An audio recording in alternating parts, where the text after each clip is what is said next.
दोस्तों, मैंने आपसे प्रॉमिस किया था जब हम नेपाल के पीजी एडमिशन के बारे में बता रहे थे कि नेपाल में पीजी वैलिड है या इनवैलिड है। नेपाल का पीजी इंडिया में रिकॉग्नाइज्ड है और डी रिकॉग्नाइज्ड है।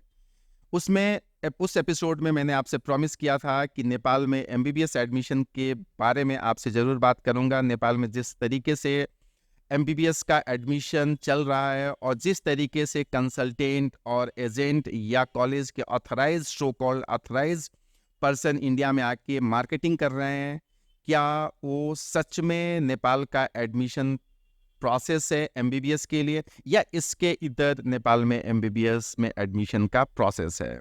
क्या नेपाल में हमने ये भी जिक्र किया था, जो आपने सीट बुकिंग या सीट रिजर्वेशन के लिए जो 5 लाख या 3 लाख रुपीस आप डिपॉजिट करते हैं, क्या इसके बिहाफ पे आपका एडमिशन कंफर्म हो जाता है?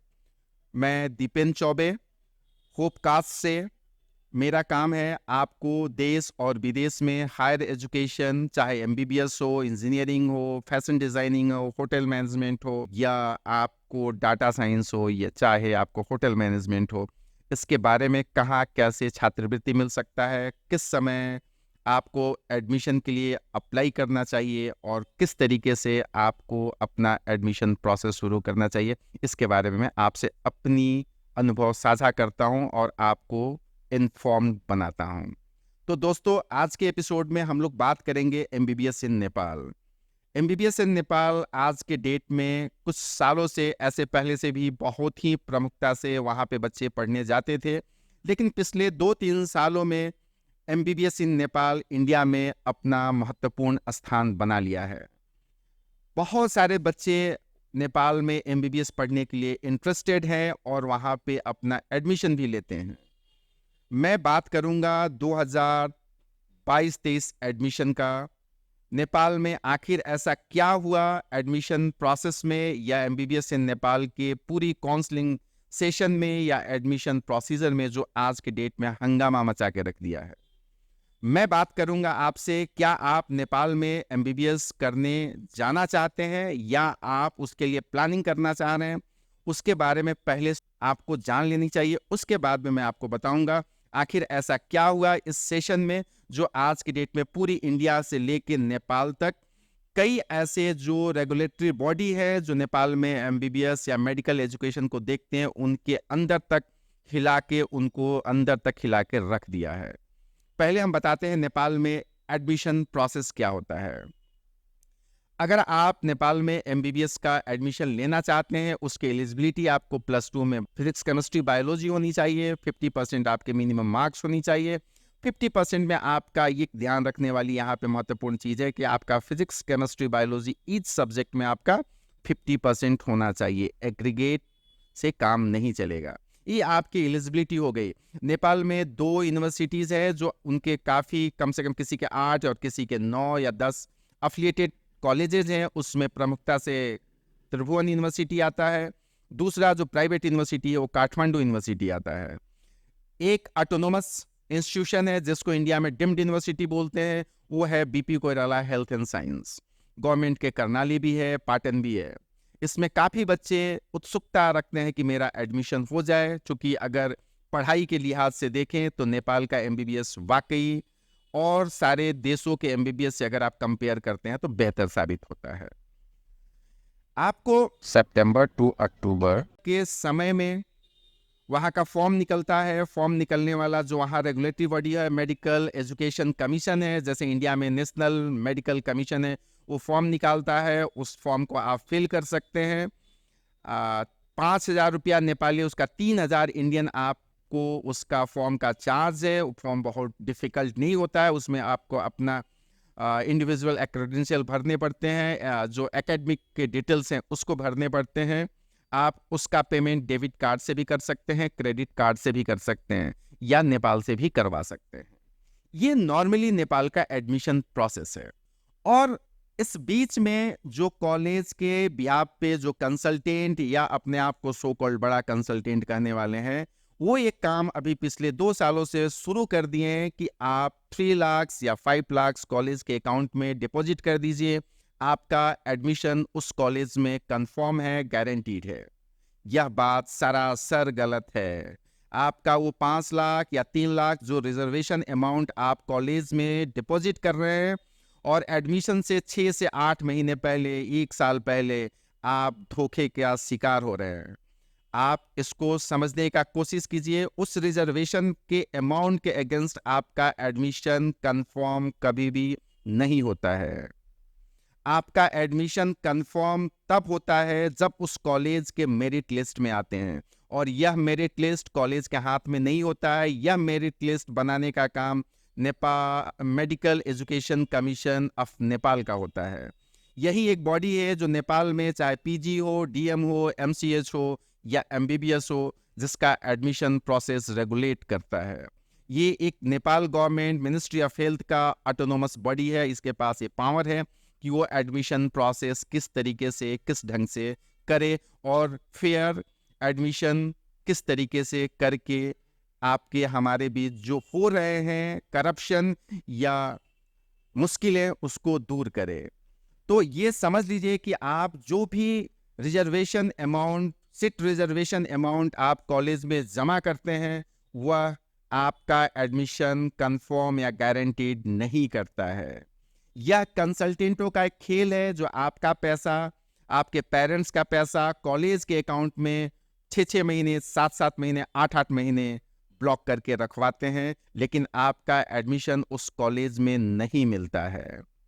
आपको जानना पड़ेगा क्योंकि आपका एडमिशन इसलिए नहीं मिला क्योंकि वहाँ के जो मेरिट लिस्ट बना उस पे आपका मेरिट नहीं बन पाया। अब नेपाल में मेरिट लिस्ट कैसे बनता है? नेपाल में आपका एडमिशन 2 तरीके से होते हैं। एक होता है जो अगर आप नीट क्वालिफाई है, यहाँ पे जो जनरल का क्वालिफाइंग मार्क्स होता है उस मार्क्स को लिया जाता है, न कि एससी एसटी ओबीसी वाला क्वालिफाइंग मार्क्स का नंबर लिया जाता है। चाहे आप ओबीसी एससी एसटी का क्यों ना हो, लेकिन आपका जो नीट का स्कोर कंसीडर किया जाएगा वो नीट का स्कोर कंसीडर होगा जो जनरल का क्वालिफाइंग मार्क्स है। इस बात को भी ध्यान में रखिए। दूसरा जो उनका एडमिशन का क्राइटेरिया है, जो मेरिट का क्राइटेरिया है, एमईसी के द्वारा वहाँ पे एग्ज़ाम लिया जाता है।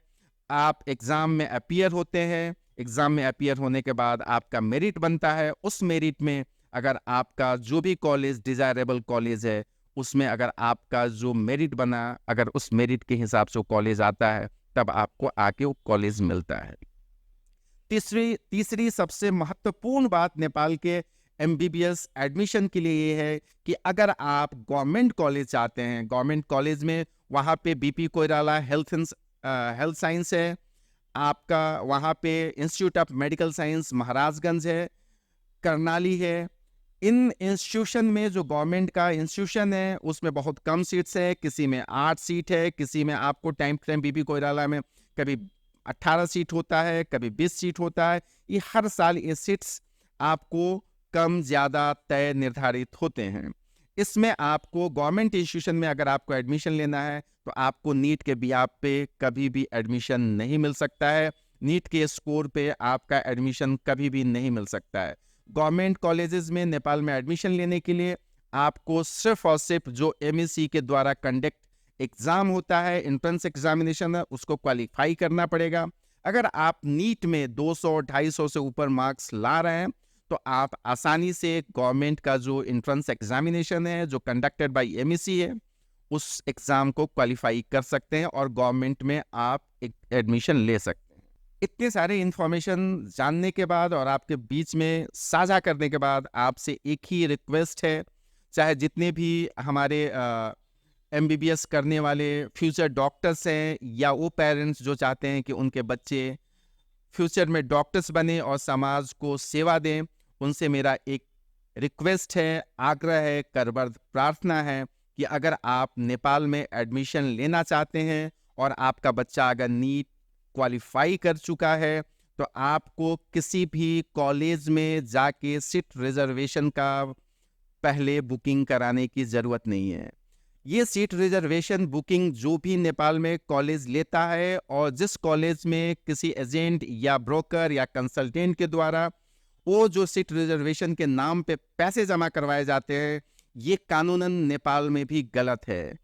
एमईसी इसको कभी भी अलाउ नहीं करता है। गवर्नमेंट ऑफ नेपाल किसी भी प्राइवेट कॉलेज को या किसी भी गवर्नमेंट कॉलेज को प्रायर बुकिंग लेने के लिए अलाउ नहीं करता है। ये इलीगल है, ये विधि सम्मत नहीं है और इसका कोई भी गारंटी नहीं है कि आपका जो रिजर्वेशन अमाउंट या बुकिंग अमाउंट है उसके बदौलत आपका उस कॉलेज में एडमिशन कंफर्म हो जाए। इसका दूसरा पक्ष ये भी है, कई ऐसे बच्चे हैं जो पिछले 2 सालों से जिनका एडमिशन नहीं हुआ और उन्होंने ये सीट रिजर्वेशन के नाम पे 5 लाख 3 लाख 2 लाख रुपया कॉलेज के अकाउंट में इंडिया से ट्रांसफर किए हैं। वो भी पैसे अभी तक उन बच्चों को, उन पेरेंट्स को कॉलेज ने रिफंड नहीं किया, या जिसके थ्रू ये पैसे डिपॉजिट नेपाल में करवाए गए थे एडमिशन कंफर्मेशन के नाम पे, वो कंसल्टेंट, वो ब्रोकर, वो एजेंट भी इस पैसे को बच्चों को रिफंड कराने में असफल रहे हैं और बच्चे उलझे हुए हैं कि उनके पैसे, एक तो एडमिशन नहीं हुआ, दूसरा उनके पेरेंट्स के उनके पैसे फंसे हुए हैं। ऐसी कंडीशन में आपको ये ध्यान रखने की ज़रूरत है कि नेपाल में अगर आप एडमिशन करवाना चाहते हैं, नेपाल में आप पढ़ना चाहते हैं, तो एमईसी का फॉर्म जब निकले उसको फिलअप कीजिए। एडमिशन फॉर्म फिल करना बहुत आसान है, उसका पेमेंट करना बहुत आसान है और उसका टाइम टू टाइम एमएससी का वेबसाइट विजिट कीजिए, उसमें हर डिटेल्स अपडेट होता है।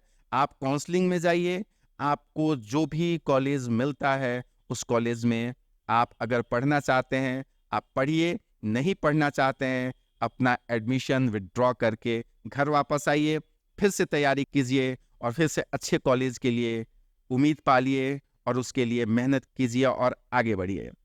तो अगले एपिसोड में मैं किसी और कंट्री में एडमिशन प्रोसेस क्या है, स्कॉलरशिप का प्रोसेस क्या है, उसके बारे में बात करूंगा। अगर यह मेरा इंफॉर्मेशन आपको अच्छा लगा हो तो इसको शेयर कीजिए, मेरे चैनल को सब्सक्राइब कीजिए और बेल आइकन को एक बार दबा दीजिए। थैंक यू, नमस्कार।